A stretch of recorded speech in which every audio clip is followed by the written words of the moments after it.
దైవతనయా క్రీస్తునాదుండా అయ్యా పాపులకై ప్రాణమిచ్చితివా దేవుడే నిన్ను పంపినాడా దైవతనయా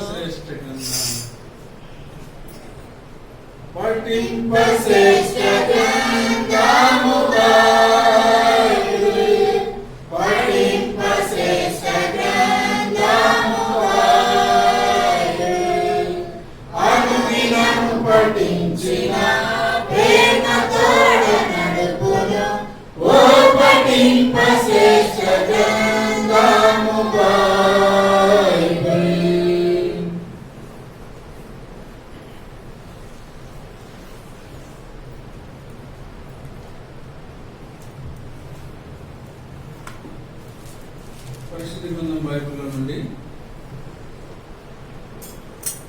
లూకాసు వార్త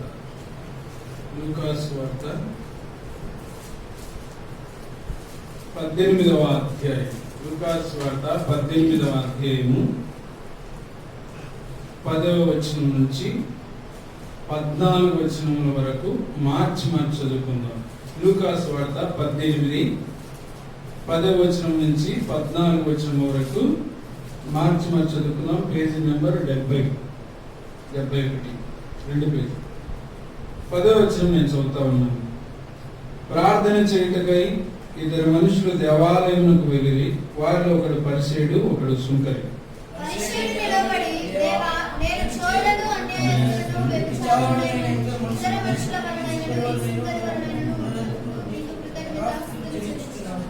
వారమునకు 2 మార్లు ఉపవాసం చేయించు, నా సంపాదన అంతట్లో 10వ వంతు చెల్లించుచున్నానని తనలో తాను ప్రార్థించుచుండెను.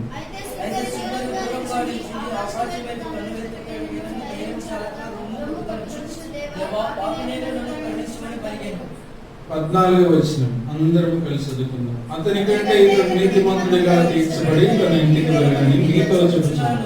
తను తాను హెచ్చించుకున్నవాడు తగ్గింపబడిననియు, తను తాను తగ్గించుకున్నవాడు హెచ్చింపబడిననియు చెప్పాడు. ప్రార్థన చేసుకున్నాం. దయగల తండ్రి, నీ పరిశుద్ధ నామానికి స్తోత్రాలు, కృతజ్ఞతలు, వందనములు. నాయన, నీ బిడ్డలముగా నీ పాసందుకు వస్తున్నాం. కనికరించండి, దయ చూపించండి, మనతో మాట్లాడండి. దాసు నేను నన్ను పూర్తిగా ఖాళీ చేయండి. శబ్దయంత్రం ద్వారా వింటున్న వారిని, మందిరంలో కూర్చొని ప్రభు మాట్లాడుతున్న మీ పిల్లలను, వచ్చిన వారందరిని బట్టి స్తుతిస్తా ఉన్నాను. మీరు దర్శించండి. వారంతరంగా స్వాభావికమైన గుణలక్షణము ఎరిగి సర్వ సత్యంలోనికి నడిపించబడినట్లు మీ వాక్య బలం చేత వారికి తాకిడి దయచేయండి. మాకు కాదు, యెహోవా మాకు కాదు, కేవలం మీ నామానికి మహిమ, ఘనత, ప్రభావాలు పొందుకోమని సర్వశక్తిమంతుడైన యేసుక్రీస్తు ప్రభువారి నామములో స్తుతించి గణపరచి ప్రార్థించి వేడుకుంటున్నాం తండ్రి, ఆమేన్. ఇక్కడ 2 వ్యక్తులు ప్రార్థన చేశారు. అందరికీ తెలిసిన సత్యమే. ఎంతమంది ప్రార్థన చేశారు? 2 వ్యక్తులు ప్రార్థన చేశారు. వీరిద్దరిలో దేవుడు ఒకరి ప్రార్థనే ఆలకించాడు కదా. ఒకరి ప్రార్థనే ఆలకించాడు. ఇది ఎట్లా ఉందంటే, ఎలక్షన్ లో 2 నిలబడితే ఒకరే గెలుస్తారు, ఒకరు వాడిపోతారు. పరుగు పందెంలో 2 నిలబడితే ఒకరే గెలుస్తారు, ఒకరు ఓడిపోతారు. అన్న సమానంగా ఉంది అన్నమాట. అంటే ఇక్కడ ప్రార్థించు ప్రతి వారి ప్రార్థన దేవుడు ఆలకిస్తాడు. అంటే ఆలకిస్తాడు, అది మాత్రం సత్యమే. కానీ కొన్ని ప్రార్థనలకు జవాబు రాదు.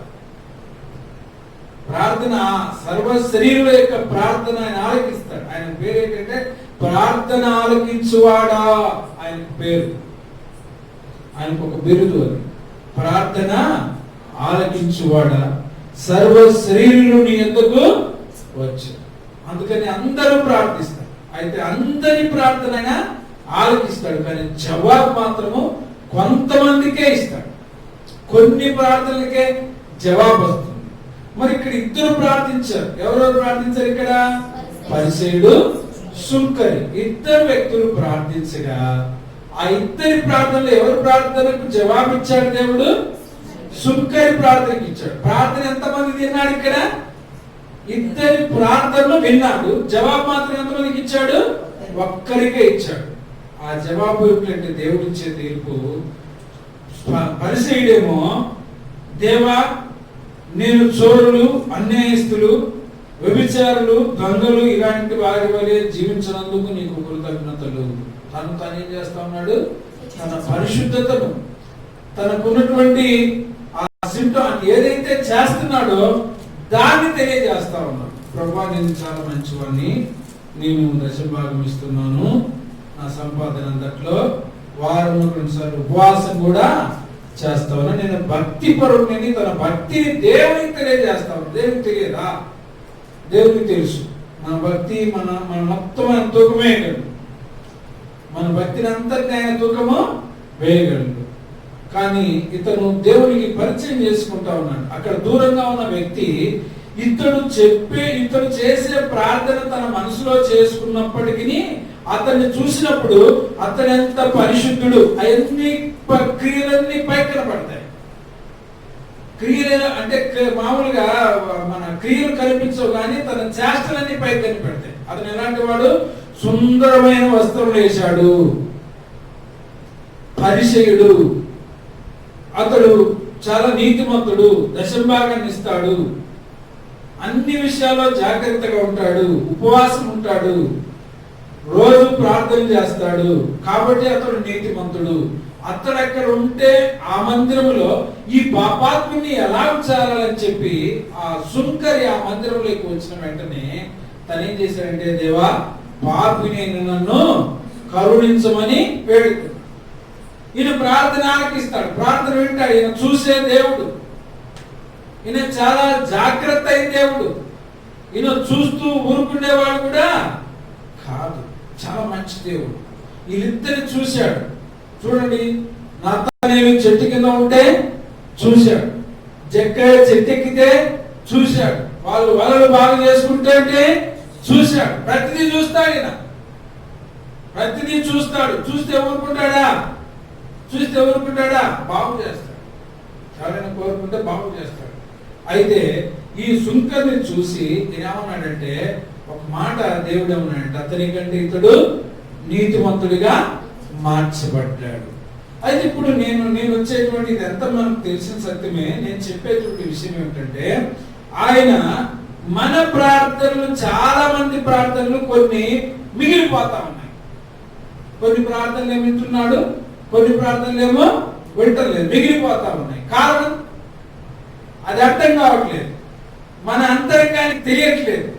చాలా సార్లు మనము ఎంతసేపు ప్రార్థన చేసినా పడిపోతున్నాం, ఓడిపోతా ఉన్నాం.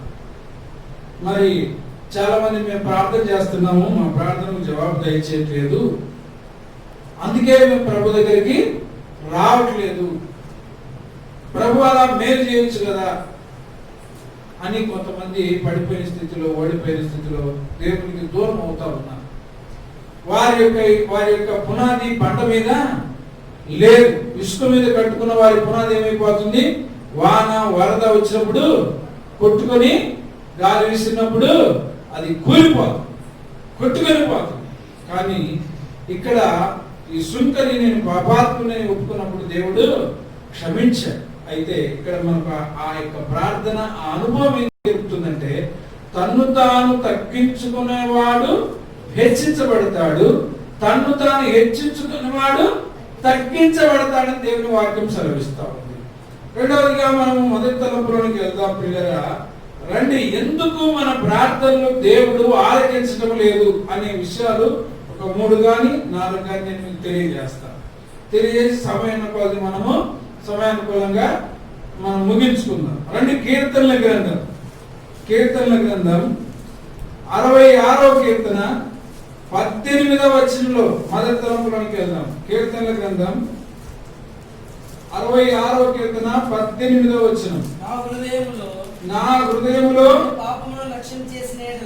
నేను పాపమును లక్ష్యము చేసిన యెడల ప్రభువు నా మనవి వినకపోయెను. ఎక్కడంటే, నేను నా హృదయంలో పాపమును లక్ష్యము చేసిన యెడల ప్రభువు నా మనవిని వినక పోవును అంటున్నాడు. అంటే దేవుని యొక్క వాక్యం మనకు సెలవిస్తున్నటువంటి మాట ఏమిటంటే, పాపమును లక్ష్యము చేసిన యెడల ప్రభువు మన ప్రార్థనను ఏం చేస్తాడు?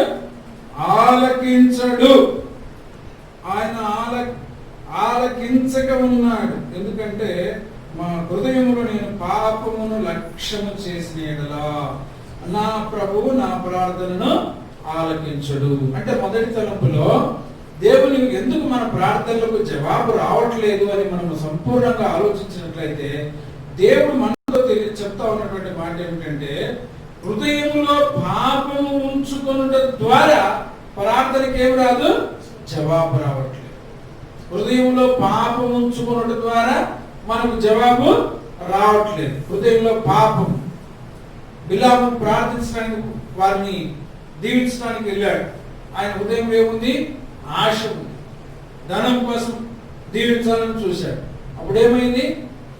ఆయన ప్రార్థన దేవుడు ఆలకించాడా? ఆలకించలేదు. ఆయన ప్రవచనం ఎత్తపోయేసరికి దేవుని ఆత్మని నింపి బిలాము ఇశ్రాయేలును దీవిస్తూ వచ్చాడు. హృదయంలో పాపము ఉంచుకుంటే ఆ పాపుల మనమైనా ఆలకింపడు. అందుకే అంటాడు హెజ్కేలు గ్రంథం 18వ అధ్యాయం 4వ వచనంలో ఒక మాట అంటాడు. ఏమంటాడు? హెజ్కేలు గ్రంథం 18, మనుషులందరూ నా వశంలో ఉన్నారు, తండ్రులేమి కుమారులేమి అందరూ నా వశంలో ఉన్నారు. పాపము చేయవాడెవడో వాడే మరణించు. ఎవడు పాపం చేస్తే వాడే. సంఖ్యాకాండం 32:23 అక్కడేముంటుంది? మీ పాపములు మిమ్మును పట్టుకొను అని ఉంటుంది. మీరు అట్లు చేయని యెడల యెహోవా దృష్టికి పాపము చేసిన వారగుదురు కనుక మీ పాపము మిమ్మును పట్టుకొను. పాపం మనల్ని ఏం చేస్తుందంట? పట్టుకుంటుంది. పాపము లక్ష్యం చేశాడు. పాపము లక్ష్యం చేస్తే ఆ పాపము హృదయంలో పాపమును ఉంచుకొని మనం ప్రార్థన చేస్తే ఆ ప్రార్థనకు జవాబు రాదు. వస్తుందా? కాబట్టి ప్రియులారా, యెహోషువ గ్రంథంలో 7వ అధ్యాయంలో ఆకాను ఏం చేశాడంటే దొంగతనం చేశాడు. బంగారు కమ్మిని సీనారు వస్త్రం దొంగలించి హాయి పట్టణం మీదకి యుద్ధానికి వెళ్ళారు. వారికి జయం వచ్చిందా? ఇజ్రాయేల్లో ఏం కనుక్కున్నాడంటే దేవుడు ఇజ్రాయేలీలో పాపమును కనుగొన్నాడు. పాపము దేవుని యొక్క ఉద్దేశం ఎలాంటిదంటే, మన హృదయంలో పాపమును ఉంచుకొని ప్రార్థన చేస్తే ఆ ప్రార్థనకు జవాబు రా. ఎందుకు దేవుడు నా ప్రార్థనను ఆలకించడం లేదు అని ఎన్నోసార్లు మనం దుఃఖపడతాం. మన హృదయంలో పాపం ఉండటం ద్వారా మన పాపమునకు జవాబు రాదు. రెండవదిగా మార్కు సువార్త 6వ అధ్యాయము 5వ వచనం చూడండి ప్రియులారా. మత్తయి సువార్త 6వ అధ్యాయము 5వ వచనం. మరియు మీరు ప్రార్థన చేయనప్పుడు వేషధారుల వలె ఉండవద్దు. చూడండి, ప్రార్థన చేసేటప్పుడు మనలో ఏముంటుందంట? వేషధారణ. వేషధారణ గురించి కొన్ని విషయాలు అప్పుడప్పుడు చెప్తా వస్తాం. వేషధారణ అంటే వేషమును ధరించుకోవటం. ఎలాంటి వేషమును? ఇప్పుడు కొందరు కత్తిపట్టి యుద్ధం చేస్తూ ఉంటారు. ఎక్కడ సీరియల్లో టీవీలో చూస్తూ ఉంటారు కదా, అక్కడ బాగా యుద్ధం చేస్తూ ఉంటారు. ఒక్కొక్క సహోదరి ఆ సీరియల్ చూస్తూ ఉన్నప్పుడు వాళ్ళ అత్త కోడలికి మందు పెట్టి చంపేస్తుంది, వాళ్ళ అత్తకు మందు పెట్టి చంపేస్తుంది. పొలంలో కానీ ఇంట్లో కానీ ఇంకా ఉదయం లేస్తే ఆ సీరియల్లో ఏమనుకుంటుంటారు? అన్యాయంగా తెచ్చిపోయిందమ్మా, మేము ఉదయాన్నే కుటుంబ ప్రార్థన చేసుకొని మళ్ళా పడుకుంటాం. ఒక్కోసారి మా ఊర్లో ఉన్నప్పుడు ఆమె మెయిన్ రోడ్లోనే ఇల్లు, మేము కుటుంబ ప్రార్థన చేసుకొని బయట కూర్చున్నా పడుకున్నా వెళ్ళేటప్పుడు జనాలు ఎలా వస్తారంటే అన్యాయంగా చంపిందమ్మ పాపం అంటారు. మాకు అనుమానం వచ్చి ఎవరమ్మా చచ్చిపోయింది, ఎవరు చంపారని అడిగితే ఓ బాగుంది కదా టీవీలో లేదంటాం. అంటే మాకేమో నిజంగా టీవీ చూడ కాబట్టి ఆ సీరియల్ గురించి తెలియదు. అన్యాయంగా చంపిందమ్మా పాపం అంటే ఎవరు చంపింది అని మాకు అనుమానం వచ్చి అడిగితే వాళ్ళు టీవీలో సంగతి చెప్తారు. కొందరైతే ఏడుస్తారు సీరియల్ చూస్తా ఉన్నప్పుడు కళ్ళ నీళ్ళు కారిపోతా ఉంటాయి. కారణం వేషాధారణ. అక్కడ ఏం జరుగుతుందో అర్థం కావట్లేదు వీళ్ళకు. చంపేసిన వ్యక్తి చచ్చిపోతారా? ఏదో యాక్టింగ్ చేసి పడిపోతాడు. అది వేషం వేసుకోవటము, మనుషులను భ్రమపరచడము. దేవుని పిల్లలమైనటువంటి మనం కూడా ఒక్కోసారి క్రైస్తవుడు అనేటువంటి వేషాన్ని వేసుకుంటున్నాం, కానీ నిజమైన క్రైస్తవ జీవితం మనలో లేదు. క్రియ లేని విశ్వాసము మృతం. వ్యర్థం కాదు, మృతం అంటే చచ్చిపోయినట్టు. క్రియ లేని విశ్వాసము మృతం అంటే క్రైస్తవులుగా జీవించుచున్నామన్న పేరు మాత్రం ఉంది, కానీ క్రైస్తవుడిగా లేదు. నేను మనం అదే మరి మనము వర్తమానంలో వర్తమానంలో ఈ గత నెలలో చివరి ఆదివారంలో మనం చెప్పుకుంటా వచ్చాం. శుక్రవారం రోజు నా నోట నీ ముఖం మీద ఉమ్మివే ఉద్దేశించిన కారణం నువ్వు చల్లగానేను వెచ్చగానేను లేవు. చల్లగానేను వెచ్చగానేను లేక నులివెచ్చగా ఉన్నావు కనుక నీ మీద నేను ఉమ్మివేయ ఉద్దేశించి ఉన్నాను అంటున్నాను. కారణం ఏంటంటే మనం వేషాధారణ అనేది మనలో చాలా ప్రమాదకరమైనటువంటిది.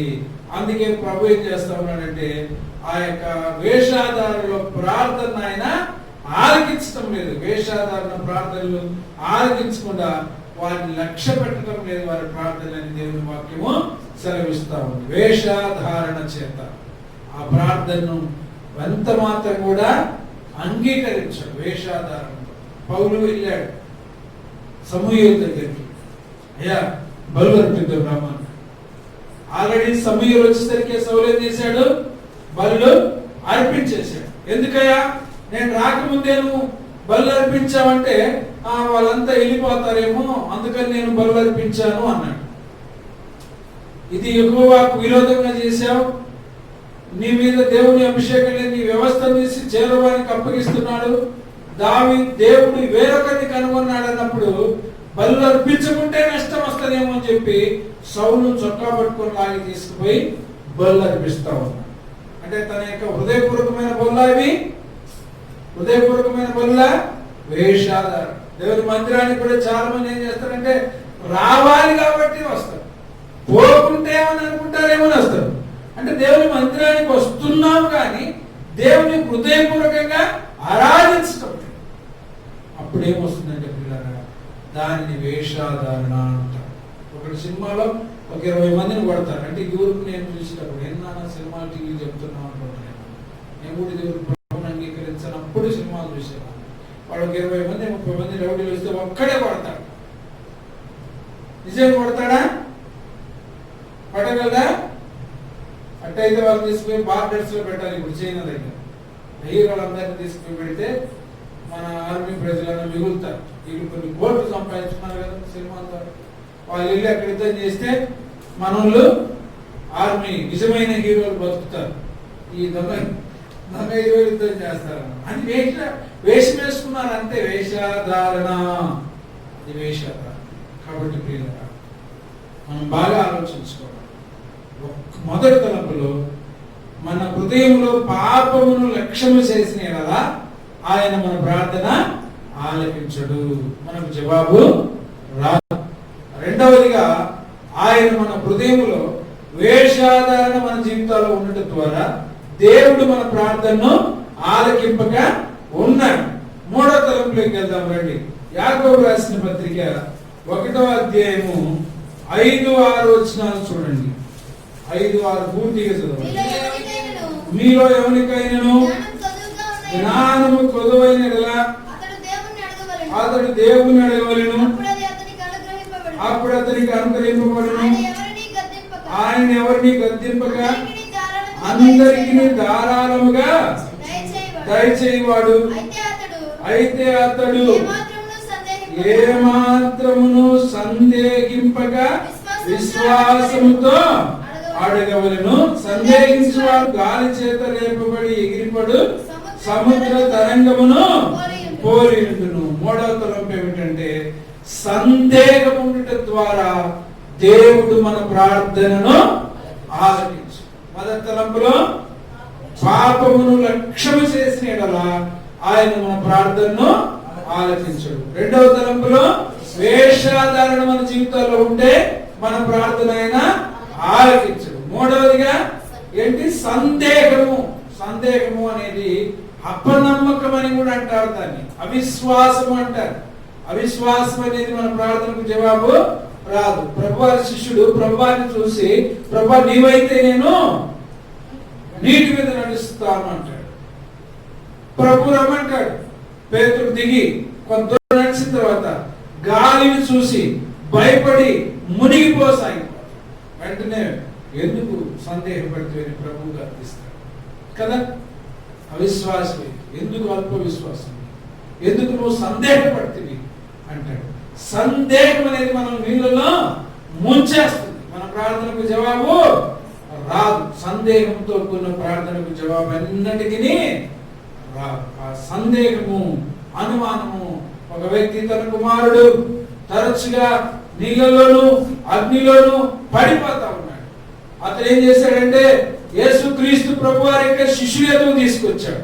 శిష్యుల ఎదుగు వెళ్ళినప్పుడు శిష్యులకు అంతకు ముందే ప్రభువారు ఒక ఆజ్ఞ ఇచ్చాడు. ఏంటి ఆజ్ఞ? మీరు దయ్యములను వెలగొట్టండి అని చెప్పి ఆజ్ఞ ఇచ్చాడు. శక్తినిచ్చాడు. ప్రభు ఇచ్చిన తర్వాత వాళ్ళు వెళ్ళగొట్టలేదా? వెళ్ళగొట్టగలరా లేదా? ప్రభు ఇచ్చిన ఆజ్ఞను తప్పకుండా నెరవేరుతుంది. అయితే ఆ తండ్రి ఆ శిష్యుల దగ్గరికి వెళ్ళి ఆ యొక్క కుమారుడు యొక్క దయ్యాన్ని వెళ్ళగొట్టమని అడిగినప్పుడు ఆ శిష్యుడు వెళ్ళగొట్టలేకపోతాడు. వెళ్ళగొట్టలేకపోతే ఆయన రెండో మారు ప్రభు దగ్గరికి వచ్చి ఒక మాట అంటాడు, నీ వలన అయితే నా కుమారుణ్ణి బాగు చేయమంటాడు. అప్పుడు ప్రభు అతనికి ఒక మాట చెప్పాడు, బాబు నీ దగ్గర ఏం లేదు, నమ్మకం లేదు. నమ్ముట నీ వలనైతే నమ్మువానికి సమస్తము సాధ్యమే. నువ్వు నమ్మింటే అక్కడ శిష్యుడే బాగు చేసేవాడు. నువ్వు నమ్మకపోవడం వలన నీలో సందేహం ఉండటం ద్వారా నీ కుమారుడు బాగుపడలేదు. నీకు నమ్మకం ఉంటేనే బాగైంది. ప్రభువు చెప్పాడు.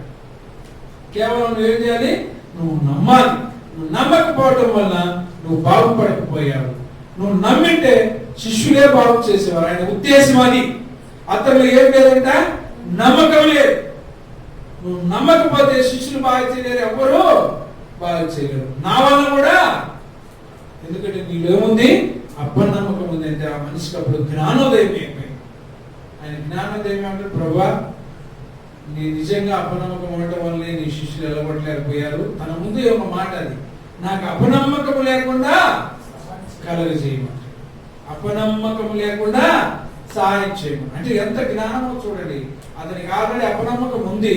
ఆ అపనమ్మకం లేకుండా సహాయం చేయమన్నప్పుడు ప్రభు నీ నమ్మిక చొప్పుని నీకు జరుగును అంటాడు. అంటే నమ్ముట నీ వలనైతే నమ్మువానికి సమస్తము సాధ్యమే అంటాడు. వెంటనే ఆమె ఏమైపోయింది? ఆయన ఏమైపోయాడు? తన కుమారుడు బాగుపడిపోయాడు. వాడిని ఆ దయ్యం విలవిల్లాడించి పారిపోయింది. దయ్యం వేసి విలవల్లాడించి పారిపోయింది. ఎంత మంచి దేవుడు వచ్చి పిల్లరా, మనకేం కావాలంటే అపనమ్మకం అనేది ఉండకూడదు. అంటే ఆ యొక్క సందేహపడితే మాత్రము ఉండదు. వాడు ఎలా ఉంటాడంట? గాలికి చెదరగొట్టే రెల్లు లాగా ఉంటాడంట. గాలికి చెదరగొట్టే రెల్లు ఎవరు? మొదటి కీర్తన ఉంటుంది, దుష్టులు అలా ఉండక గాలికి చెదరగొట్టు పొట్టు వలె ఉంటారు. పొట్టు గడ్డి పరక అంటే అంత బలహీనమైన వారు అన్నమాట. సందేహపడేవారు. సందేహము లేకుండా ప్రభువును మనము అడగవలసిన వారమే. అప్పుడు ప్రభు మనకు జవాబు దయచేస్తాడు. ఇంకా మూడవదిగా పిల్లరా, 4వ తలంపులోనికి వెళ్దాం మనం. అంటే అలా సందేహపడే వారికి ఎవరికి కూడా జవాబు రాదు. మొదటి తలంపులో ఏంటి చెప్పండి? సమయం మీకు ఇంకొక 20 నిమిషాలు ఉంది. 20 నిమిషాల్లో కొన్ని విషయాలు చెప్తాను. మొదటి తలంపులో ఏంటి? పాపమును లక్ష్యము చేసిన యెడల ప్రార్థనకు జవాబు రాదు. రెండవ తలంపులో ఏంటి? వేషాధారణ ఉండటం ద్వారా మనకు ప్రార్థనకు జవాబు రాదు. మూడవదిగా మనకి ఏముండటం ద్వారా సందేహము, అవిశ్వాసం ఉండటం ద్వారా మన ప్రార్థనకు జవాబు రావట్లేదు. మనం పరీక్షించుకోవాలి, ఎందుకు నాకు జవాబు రావట్లేదు. ఒకసారి ఆలోచిద్దామంటే ఈ మూడు ఒకవేళ మనలో ఉంటే జవాబు రావట్లేదు. ఈ మూడు లేకుంటే వచ్చేస్తాయి. అనేక మంది రోగులు ఆయనకు వచ్చినప్పుడు నీ నమ్మిక చొప్పున నీకు కలుగును కాక అంటాడు, నీ విశ్వాసమే నిన్ను స్వస్థపరిచింది అంటాడు. ప్రతి వారిని చూడండి, ఎవరిని బాగు చేసినా ఆయన చెప్పిన మాట నీ విశ్వాసమే నిన్ను స్వస్థపరిచింది. కుమారుడు నీ విశ్వాసమే నిన్ను స్వస్థపరిచింది. కుమారుడు నీ పాపములు క్షమింపబడినవి నీ విశ్వాసం ద్వారా. ఇలా చెప్పి పంపిస్తా ఉంటాడు. ఆయన దగ్గరికి వస్తే ఎవరిని త్రోసివేసే దేవుడు కాడు. నాలుగవదిగా దేవుని వాక్యం మత్తయి సువార్త 6వ అధ్యాయము 12 వచనం చూడండి. మత్తయి సువార్త 6వ అధ్యాయం 12వ వచనం. మా రుణస్థులను మేము క్షమించి ఉన్న ప్రకారం మా రుణములను క్షమించుము. 14వ వచనం. మనుషుల అపరాధములను మీ పరలోకపు తండ్రియు మీ అపరాధములను క్షమించును. అంటే ఇక్కడ ఇతరుల యొక్క అపరాధములను క్షమించని ఎడల మన ప్రార్థనకు జవాబు నేనున్నాను. ఆ యోసువ అన్నకు 50,000 రూపాయలు బాగున్నాను. నేను నాకు పంటలేదు, వ్యవసాయం చేస్తాను అనుకోండి. సపోజ్ ఆయన దగ్గరికి వెళ్ళానా, నా పరిస్థితి బాగలేదు, నా పంటలేమి పండలేదు, బాగా నష్టం వచ్చింది, పంటలు పండకపోగా పెట్టుబడి ఎక్కువైపోయింది, పెట్టుబడి మీకు ఇవ్వాల్సిన కవులు అన్ని కొంచెం కష్టమైపోయింది, అందుకు మీ బాకీ ఇవ్వలేని పరిస్థితి నాది, చాలా ఇబ్బంది పడుతున్నాను, తిండి కూర జరగట్లేదన్నా అని చెప్పాను. ఆయన ఏం చేశారంటే, ఆయన రాజు, ఆయన ఈ గ్రామానికి రాజు అనుకోండి. ఆయన ఒక మాట అన్నాడు, అన్నా పోలీలే పాపం, నీ బాండు తీసుకురా, నేను కొట్టేస్తాను, చెల్లేసుకో, నాకు ఇవ్వాల్సిన అవసరం లేదన్నాడు. నేను ఇంటికి వెళ్తా ఉన్నాను, ఇంతలోనే బుజ్జని ఎదురొచ్చాను. బుజ్జని నాకు ఎంత ఇవ్వాలి? ఒక 500 ఇవ్వాలి. ఎంత ఇవ్వాలి? 500 ఇవ్వాలి. ఇప్పుడు 50,000 నా అప్పు పోయింది. సంతోషంతో ఇంటికి వెళ్తా ఉన్నాను. వెళ్తా ఉంటే బుజ్జని ఎదురొచ్చాడు. బుజ్జని అడిగాను, నా 500 ఎప్పుడు ఇస్తావు అన్నా, చాలా ఇబ్బంది ఉందన్నా, కొద్దిగా ఆగిస్తానన్నా, ఇప్పుడు ఏం చెప్పలేనన్నా, నెలకు 2 నెలలకు ఇస్తానన్నా అన్నాడు. లేదు నా 500 నాకు కట్టి దాటును.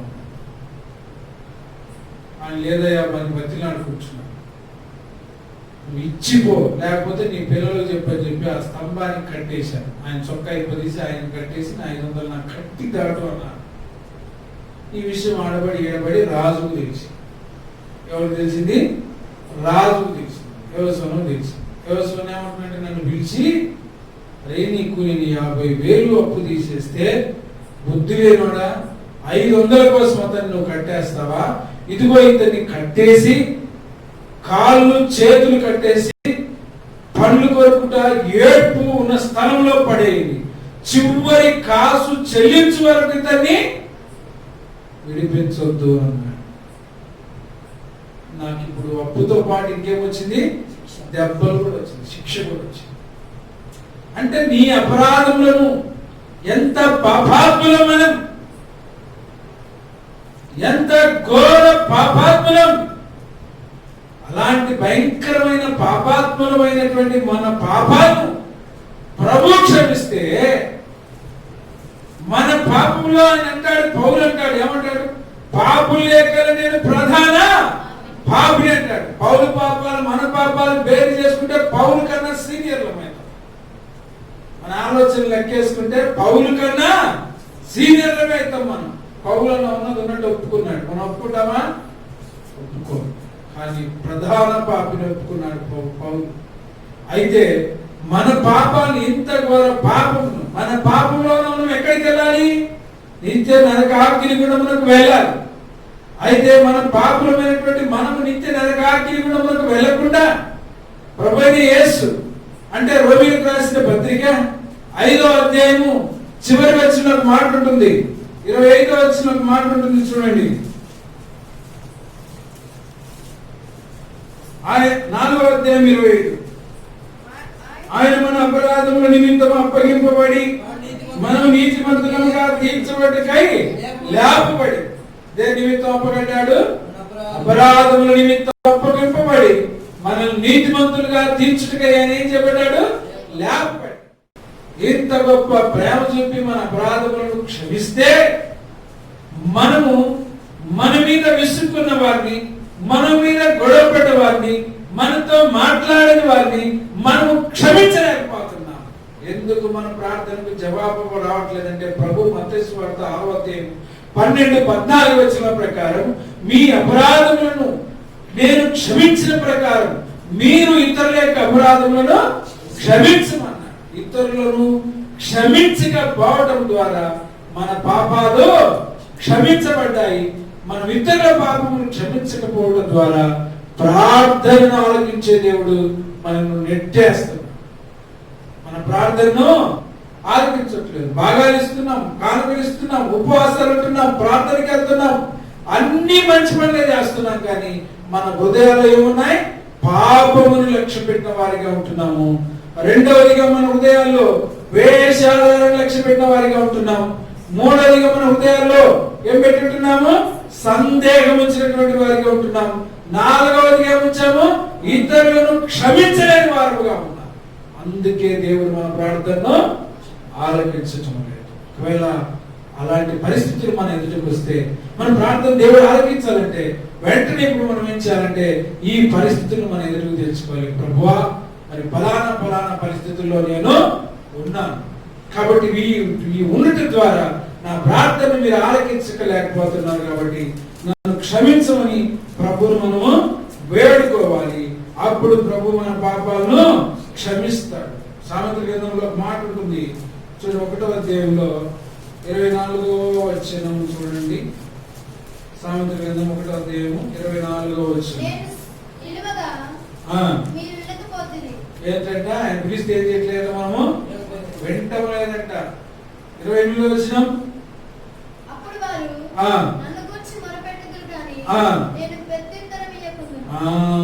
నేను పిలిస్తే నా మాట వారు వింటలేదు. మాట వింటం లేదంట. మాట వింటం లేదంటే మాట అంటే నా మాట బండను పగలగొట్టు శుద్ధ వంటిది కాదా? ఆయన అగ్ని వలె కాల్చేవాడు. ఆయన వాక్యం గొప్పది, శక్తివంతమైన మాట. తల్లిదండ్రులకు పిల్లలు మాట వినకపోతే తల్లిదండ్రులకు ఎంత కోపం వస్తుంది. అదే దేవుని యొక్క మాటను మీరు వినకపోతే, నేను పిలువగా మీరు నా మాట వినకపోతే అంట, నేను పిలుస్తుంటే కూడా వినకుండా మీరు మీ ఇష్టానుసారంగా జీవిస్తున్నారు. సంశయం, నువ్వు ఎక్కడికి వెళ్తావంటే నువ్వు ఫిలిష్తీయులను జయించి ఇజ్రాయేలీలను కాపాడమని చెప్పి దేవుడు అభిషేకిస్తే ఆయన మాట వినకుండా ఆయన ఏం చేశాడు? ఇంకొక పని చేశాడు. ఆయన వేషను చూశాడు, పెళ్లి చేసుకున్నాడు. కారణం దేవుని మాట వినికిపోవటం వలన సంసోను పాడైపోతూ వచ్చాడు. అనేక మంది జీవితాన్ని మనం చూస్తాం. ప్రతి జీవితంలో కూడా ఆయన ఎంతో మాట వింటే ఆయన ఒక చోట అంటాడు, నా నామము కంటే కూడా నా మాట గొప్పది. ఆయన నామము కంటే కూడా ఆయన మాట గొప్పది. బలులు అర్పించడం కంటే కూడా ఆయన మాట వినట శ్రేష్టం. కనుక ప్రియులారా, ఆయన మాట వినటం లేదంట, అందుకు మన ప్రార్థన ఆలకించడం లేదు. 28 అంటాడు, మీరు నా మాట వినటం లేదు కాబట్టి నేను మీ ప్రార్థన ఆలకించను. ముగింపులోకి వచ్చి మాట అంటే దేవుని యొక్క వాక్యం. ఆయన వాక్యం ఎక్కడ లేదు? మన హృదయంలో.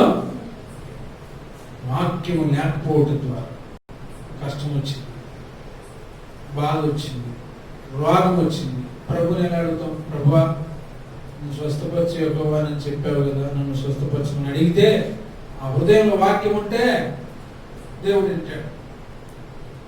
ఆయన చెప్పింది ఆయనకు మనం అప్పచెప్పాలి. నువ్వు ఇస్తానంటివే యెహోవా అని అడిగేటువంటి తలంపు ఉండాలి, స్వతంత్రత ఉండాలి దేవుని దగ్గర. అది అడగాలంటే ఆయన ఏం చెప్పిండో మనం నేర్చుకోవాలి. ఏం చెప్పిందో వినాలి కదా, ఇంటే అడిగితే ఇస్తాడు. మనం వినకపోతే ఆ పెట్టెలో తాళం ఉంది, అది ఓపెన్ చేస్తే లోపల బిస్కెట్ ప్యాకెట్ ఉంటుంది, తినయ్యా అని చెప్పారు. పెట్టె కనపడుతుంది, బిస్కెట్ ఉంది అని చెప్పి మాత్రమే విన్నారు. తాళం ఎక్కడ ఉండే సంగతి వినలేదు. పెట్టెలో బీరువాలో తాళం ఉంటుంది, పెట్టెలో బిస్కెట్ ప్యాకెట్.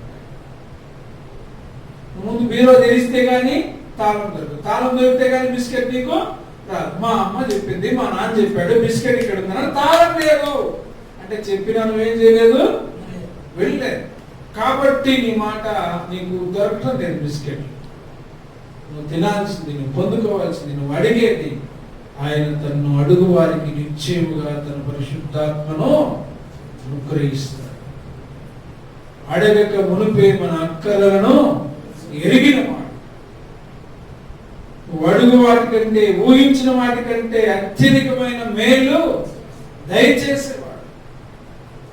మన మాట మన నోట రాక మునిపే మన అక్కని ఎరిగిన దేవుడు మనకు తీర్చేది.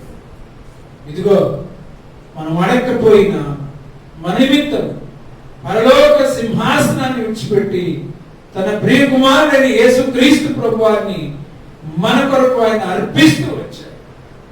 మన కొరకు అర్పిస్తూ వచ్చాడు. అందుకే ఏప్రిల్ రాసిన పత్రిక 2వ అధ్యాయము అక్కడ 14 వచ్చినప్పుడు ఒక మాట ఏంటంటే, నేను ముగిస్తా ఉన్నాను పిల్లలు.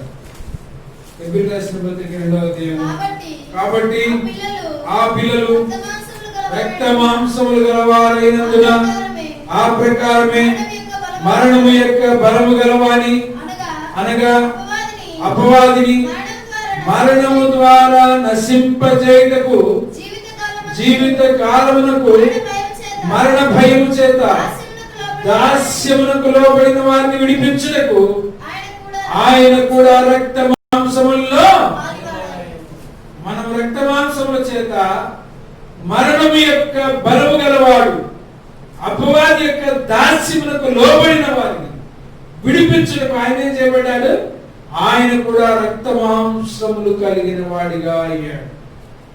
అంటే నిన్ను ప్రేమించి విడిపించడం వరకు సింహాసనాన్ని విడిచిపెట్టి భూమి మీదకి వచ్చాడు. నిన్ను రక్షించడం కొరకై తన ప్రాణమంతా తన రక్తమంతా కారుస్తూ వచ్చాడు. నువ్వు ఏ రూపంలో ఉన్నావో ఆ రూపంలోనికి ఆయన వచ్చాడు. వేషాధారణ కలిగి మనం ఉంటే మన ప్రార్థన ఆలకించాడు. పాపమును లక్ష్యం చేస్తే మన ప్రార్థన ఆలకించాడు. మన హృదయంలో సందేహం ఉంటే ఆయన మన ప్రార్థన ఆలకించడు. ఇతరులను క్షమించకపోతే మన ప్రార్థన ఆలకించడు. వాక్యం మన జీవితంలో లేకపోతే మన ప్రార్థన ఆలకించడు. పరిశీలన ప్రార్థన కూడా ఆలకించలేదు. కారణం పరిశీలన ఏముంది, గర్వం ఉంది. 5 తలంపులు జ్ఞాపకం చేసుకొని మరి తన ప్రాణం పెట్టుటకు కూడా వెనుతీనటువంటి దేవుడు నువ్వేమడిగినా నీకు ఇవ్వడానికి సిద్ధంగా ఉన్నాడు. ఆయన నిన్న నేడు నిరంతరము ఏకరీతిగా ఉన్నాడు. యెహోషువ అడిగితే సూర్య చంద్రులను ఆపి దేవుడు, మోసే అడిగితే ఆయన ఏం చేశాడు, సముద్రాన్ని తెరిచాడు. ఆహారము పరలోకము నుండి కుమ్మరించాడు, ఆకాశం బండ నుండి నీరు ఇచ్చాడు. ఏది అడిగితే ఆకాశం నుంచి అగ్ని నింపి బయలు ప్రవక్తను కాల్చేశాడు. అంటే మాంసం అక్కడ మాంసం అంతా దహించేశాడు. నీ ప్రార్థనకి ఎందుకు జవాబు రావట్లేదు? నీ జీవితంలో పాపము లక్ష్య పెడతా ఉన్నావా? వేషాధారణ ఉందా? పోతే సందేహం ఉందా? ఇతరులను క్షమించలేకపోతున్నావా? వాక్యం నీ హృదయంలో లేదా? ఒకవేళ పరిశీలన గర్విష్ఠువై తలంపులను ఆలోచించుకొని ప్రభు పాదం ఎదుర్కెళ్తే ప్రభు మనల్ని కనికరించి మన పాపములను క్షమించి మనల్ని బాగు చేస్తాం. ఈ తలంపుల ద్వారా మనము మనకున్నటువంటి ఎందుకు మన ప్రార్థనకు జవాబు రావట్లేని సందేహాన్ని చేసుకొని మనం ముందుకెళ్తాం. ప్రార్థన చేసుకుంటాం.